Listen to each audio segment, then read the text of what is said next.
So this channel is mainly dedicated to discussing movies and such, but the veteran YouTube creator Matthew Patrick, aka MatPat, just ended his tenure as the host of his genre-spanning network of YouTube channels. The video goes through a lot of different phases, but for the final few minutes, he and his team took a more cinematic approach to a YouTube video and did a little bit of a send-off. The video ended up having a profound emotional effect on a lot of people given the reaction online.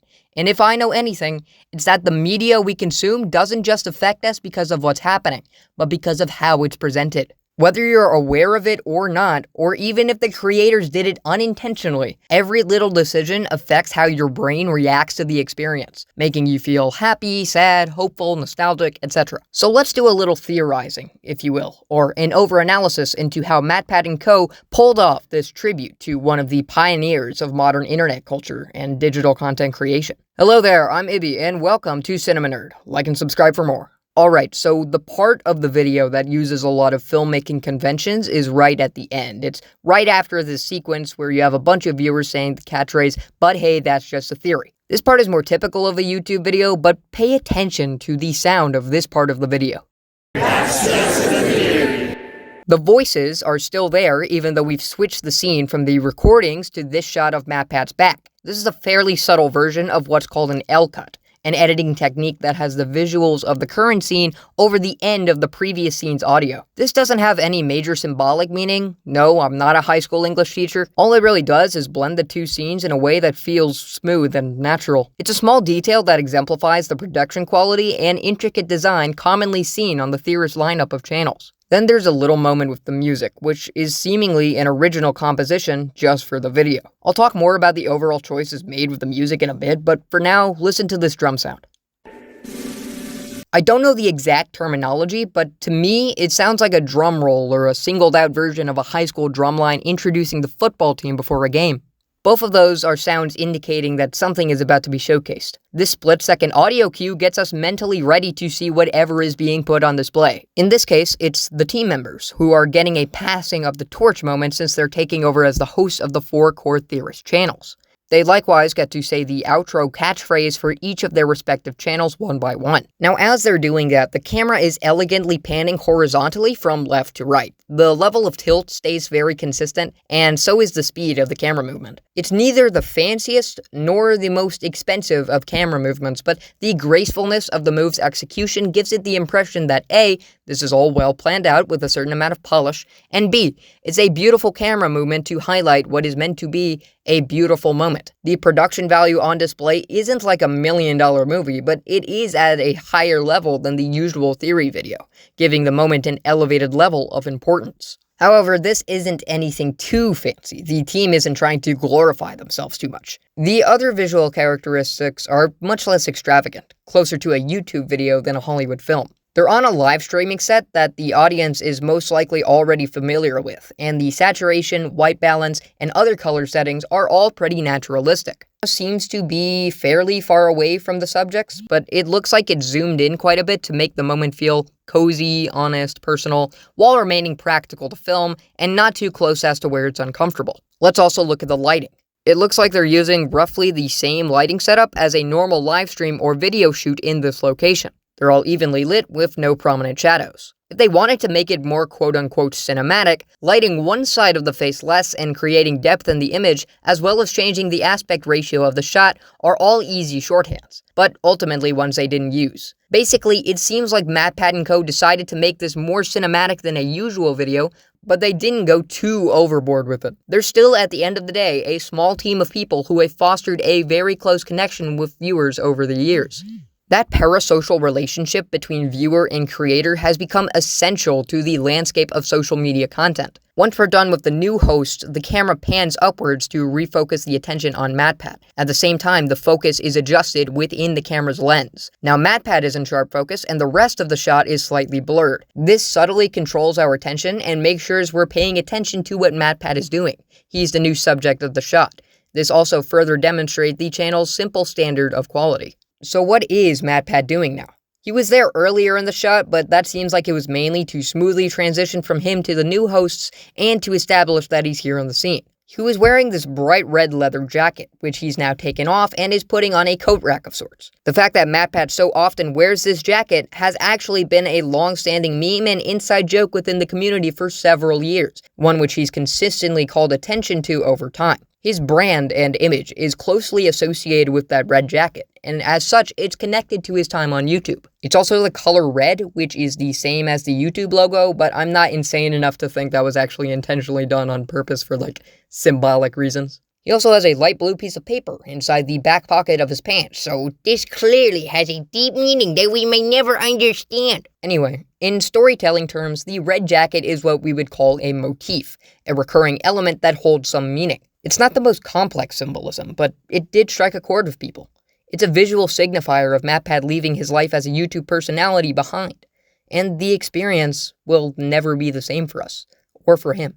Note that I'm going to be getting fairly granular with his expressions and such, so it's worth dissecting why certain things are happening. There's no doubt that there is some real emotion here, and that's a valid technique for acting. But if I might speak from both my own experience and seeing some behind-the-scenes footage from the ARG thing they integrated into the video, people on set usually don't experience that high of an emotional reaction until it's actively over. So yes, part of this is real. But remember, MatPat also has massive theater kid vibes and is a trained stage actor. MatPat is actually quite experienced on camera, so he manages to do a decent bit of acting while channeling real emotions. So it's from that perspective, a combination of sincere emotion and intentional decisions for the sake of the audience, that I'll be looking at how MatPat acts here. I don't know how much is intentional and how much is natural, but it creates the same effect either way. Given that, I am really curious to hear how the team came up with these ideas.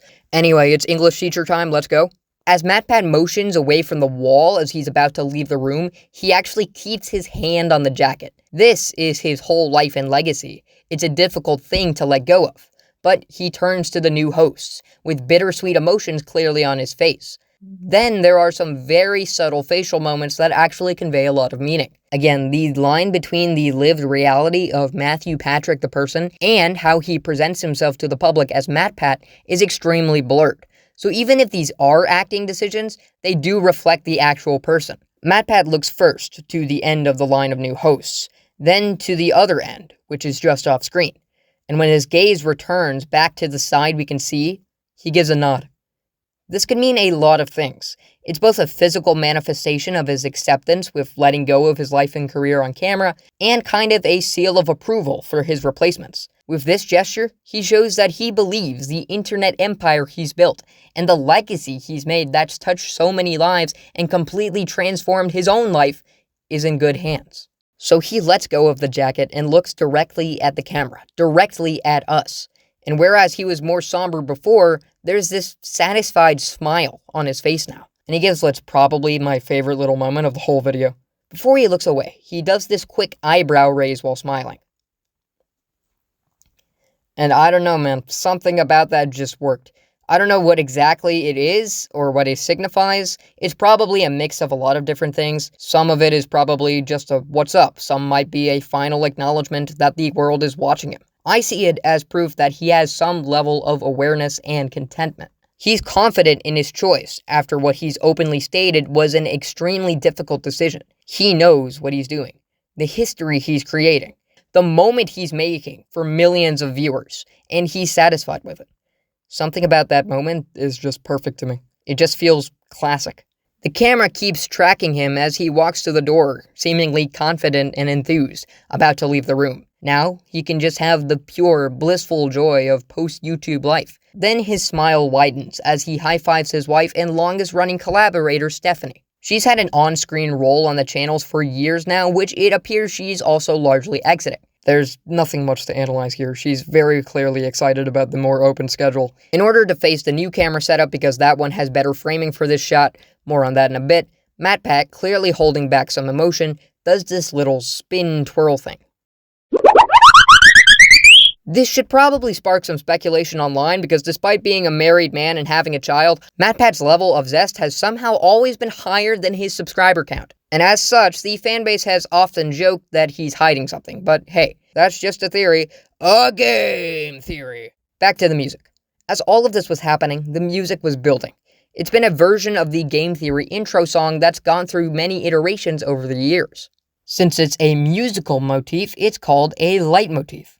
I know, French terms. This version first uses a piano or keyboard as the primary instrument and then moves to a focus on strings, because those two kinds of sounds have a connection with moments of high emotion in media. Then before the last note, we have a moment of silence, and we cut to this medium shot of MatPat looking directly at us in front of the door. All of this builds anticipation for the following moment. He moves his head slightly as if he's acknowledging the significance of the occasion, before he goes all out. Thanks for watching.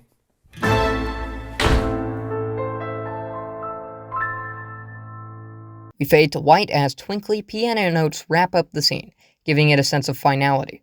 But this isn't the end of the video. After a quick travel montage, we go back into cinematic mode. MatPat said earlier that he had something he wanted to do, and now Steph has to ask him if he's ready, to which he softly says yeah, before exiting the car. All of this leads the audience to wonder what's so big that all of this is necessary. More string music plays with some nice looking shots as he confidently opens these gates and walks down to these doors. With an almost ethereal soundtrack, with a bright halo shining on MatPat's face.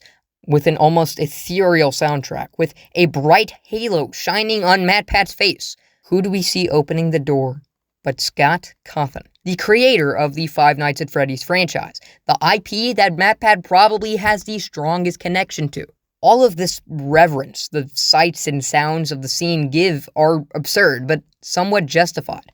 Scott has barely any photographs of him, let alone videos, plus seeing him and MatPat together is in and of itself monumental.